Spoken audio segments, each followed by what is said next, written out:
Presiden Prabowo Subianto menyinggung soal kedaulatan NKRI di tengah isu sengketa Ambalat yang sedang memanas dengan Malaysia.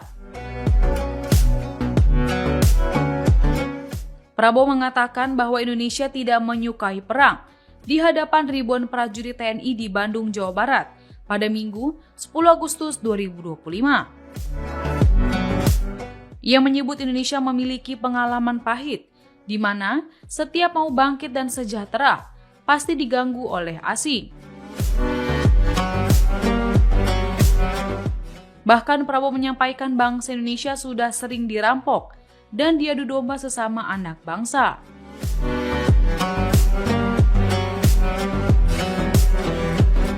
Oleh sebab itu ia menyebut sebagai presiden yang sudah disumpah oleh undang-undang akan menjalankan tugas ini dengan penuh rasa tanggung jawab. Dalam kesempatannya, Prabowo berjanji akan memperkuat pertahanan NKRI sehingga bisa mempertahankan wilayah, kedaulatan, dan kekayaan NKRI. Apalagi, kata dia, saat ini dunia juga tengah dilanda ketidakpastian karena dihadapi dengan perang di beberapa belahan dunia mulai dari Eropa dan Timur Tengah. Untuk itu Indonesia harus memiliki pertahanan yang kuat agar tidak mudah ditindas oleh pihak manapun.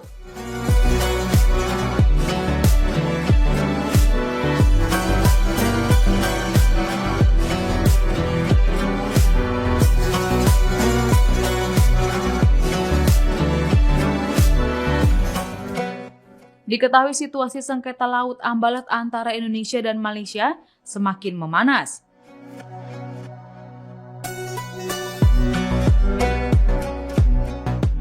Menteri Luar Negeri atau Menlu Malaysia Muhammad Hassan mengatakan bahwa pemerintah Malaysia telah menegaskan kembali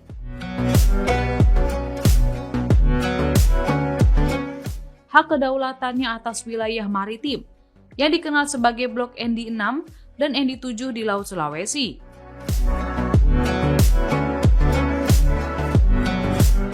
Hassan mengatakan pemerintahnya menolak penggunaan istilah Ambalat oleh Indonesia untuk menyebut wilayah yang disengketakan tersebut. Malaysia bersikukuh bahwa Blok ND6 dan ND7 berada dalam wilayah kedaulatan Malaysia.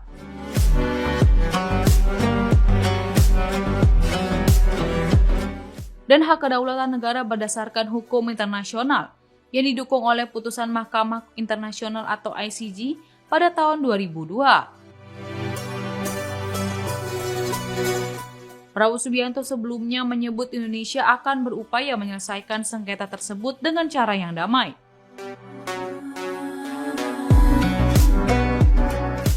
Indonesia, kata dia, terbuka untuk berkompromi dengan Malaysia terkait dengan sengketa tersebut.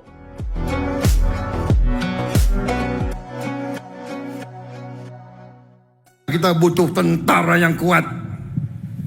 Tidak ada bangsa yang merdeka tanpa tentara yang kuat. Saya katakan sekali lagi, tidak ada bangsa yang merdeka tanpa tentara yang kuat. Bangsa Indonesia tidak suka perang. Bangsa Indonesia ingin damai, tapi bangsa Indonesia telah mengalami pengalaman pahit. Setiap kali kita mau bangkit, kita diganggu. Setiap kali kita mau mensejahterakan rakyat kita, kita diganggu. Kekayaan kita dirampok. Kita diadu domba di antara kita. Karena itu, saya, Presiden Republik Indonesia, yang telah disumpah untuk memegang teguh Undang-Undang Dasar, saya akan menjalankan tugas ini dengan penuh rasa tanggung jawab. Dan untuk itu, memang kita sedang perkuat pertahanan kita. Kita harus mempertahankan wilayah kita. Kita harus mempertahankan kedaulatan kita. Kita harus mempertahankan kekayaan kita. Saudara-saudara sekalian, keadaan dunia penuh ketidakpastian. Walaupun kita tidak suka perang, perang terjadi di mana-mana.